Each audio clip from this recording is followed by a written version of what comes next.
É muito comum nós ouvirmos das pessoas quando elas falam sobre isso é muito subjetivo. A gente fica um pouco alienado da compreensão daquele que fala.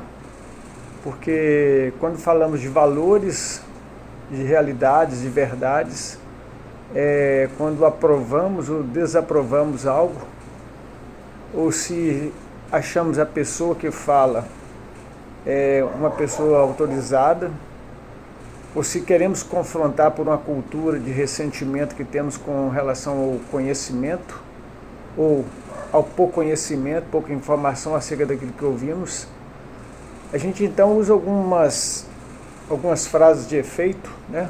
Isso é muito subjetivo, isso é muito relativo. Mas o importante é que a gente saiba que no cotidiano nós temos realidades que perpassam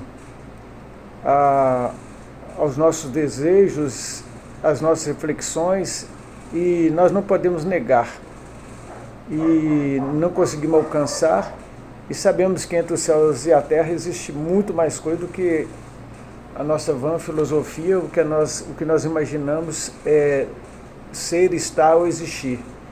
Mas o que nós sabemos é que nós temos um tempo que faz parte da nossa vida, que cronometrado, nós temos um corpo limitado e temos um espaço também. Então nós avaliamos as coisas, as pessoas, nós olhamos, qualificamos, estamos sempre numa disputa, às vezes exacerbado demais, com muito ânimo, às vezes não, e muitas vezes faltando com a verdade, mas não dizendo mentira, mas não falando toda a verdade. Objetivamente nós vamos perceber que nós somos limitados dentro do nosso plano de reflexão. Por quê? Porque quando eu pergunto que dia é hoje, que horas são, nós estamos querendo nos situar no espaço e no tempo. E queremos lembrar de algo ou integrar ao nosso mundo do pensamento, da nossa realidade, alguns ajustes. Por que saber que dia é hoje ou que horas são? Ou seja, o que precisamos estar em vigília para a gente não perder o fio da meada. Estar atento e cumprir talvez com aquilo que nós acreditamos fazer parte da nossa vida, da nossa existência, percebendo, conhecendo e diferenciando de maneira a não nos iludir e ver a vida passar. E com isso nós precisamos estar sempre refletindo. Por quê? Onde há fumaça é possível ter fogo. Onde há uma pergunta é possível ter uma resposta. Essa resposta ela não é aleatória, ela traz alguns significados, alguns significantes, situações novas que vão desencadear relações causais com o mundo interno que temos e com o mundo interno que temos, que expressamos nas relações e que precisa ser controlado, precisa ser domesticado, educado, né? Então, quando avaliamos, quando acreditamos, quando nós julgamos, quando nós fazemos juízo de valor, ou juízos de valores, no sentido daquilo que é bonito, feio, ruim ou bom, quantidade menor ou maior, quando nós estamos pensando que tudo isso é usado de uma forma ou de outra por nosso entendimento e queremos saber então a realidade de tudo. Por isso o espaço ele exige de nós um estudo criterioso do nosso espaço, para que a gente não desperdice. O nosso corpo tem que ser estudado para que a gente não venha matá-lo, e nosso tempo bem usado para que a gente não faça loucura e veja ele consumir as nossas pretensões, e quando a gente se assustar, passou-se um ano e não conseguimos distinguir realmente se fomos movidos durante um ano todo por uma verdade, ou se na verdade fomos tolhidos, impedidos de mentir, porém nunca falar a verdade, viver uma verdade que precisamos conhecer, brigar por ela, defendê-la, acreditando sempre que é importante. Nós temos argumentos, dúvidas metódicas, umas explicações de forma objetiva, ainda que venha do mundo subjetivo, mas nós podemos aprender a explicar de maneira imparcial.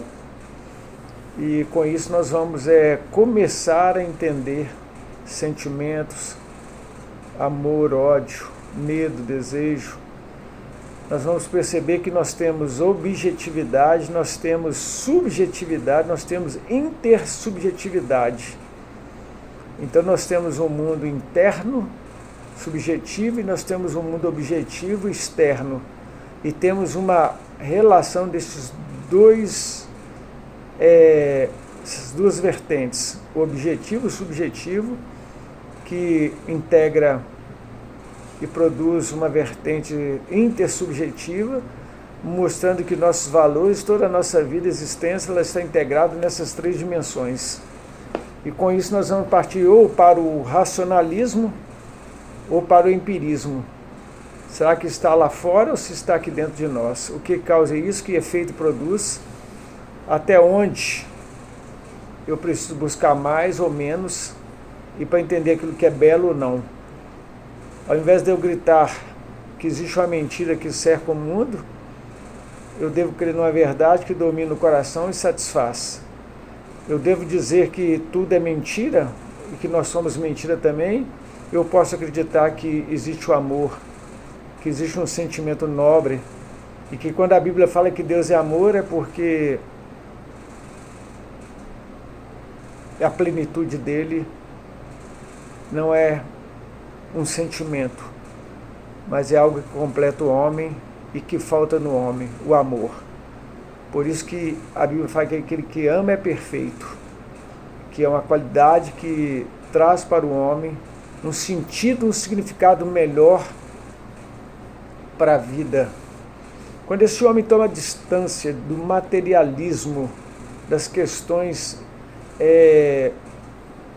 presas a este mundo, e começa a interrogar-se a si mesmo, desejando conhecer aquilo que transcende, numa atitude filosófica, num modo de pensar, de responder, de fazer filosofia, pensar, considerar, ter atitudes críticas, e tanto ponderando aquilo que afirma de forma negativa ou positiva, com pensamento crítico, esse homem então vai começar a espantar diante de um mundo que se abre para ele, por um meio daquilo que nós chamamos um espanto, uma admiração, um trauma positivo que vai na vida dessa pessoa, significando então que essa pessoa agora ela percebe que ela se insere num mundo que apenas ela pode pensar este mundo. Os animais, as plantas não pensam.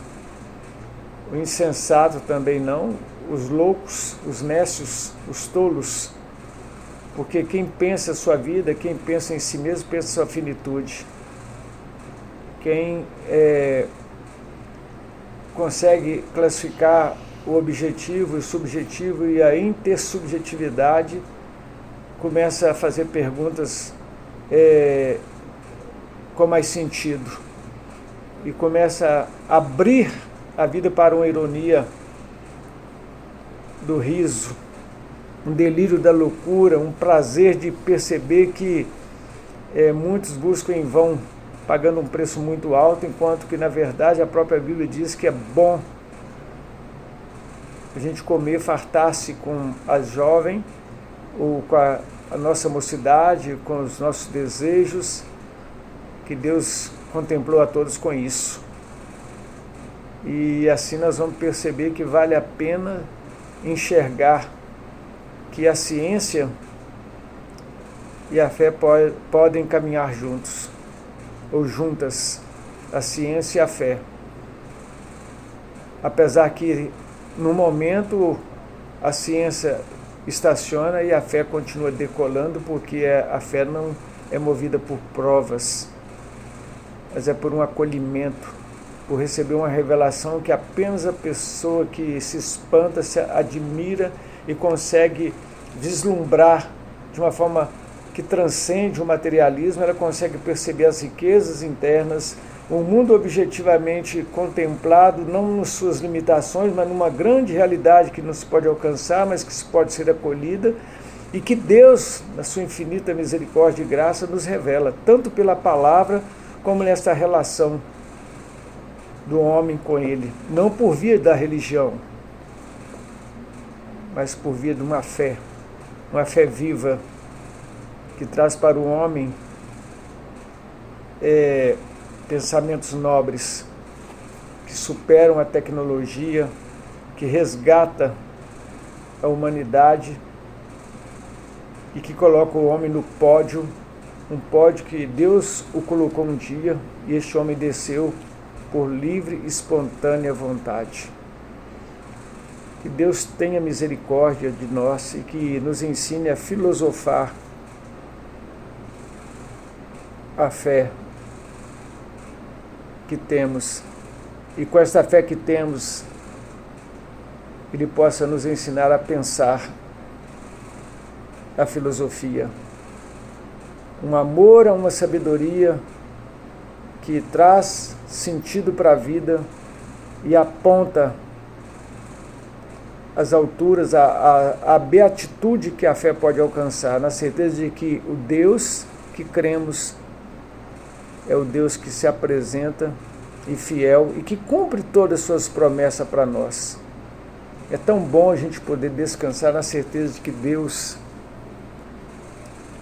Ele relaciona-se conosco, cumpre as suas promessas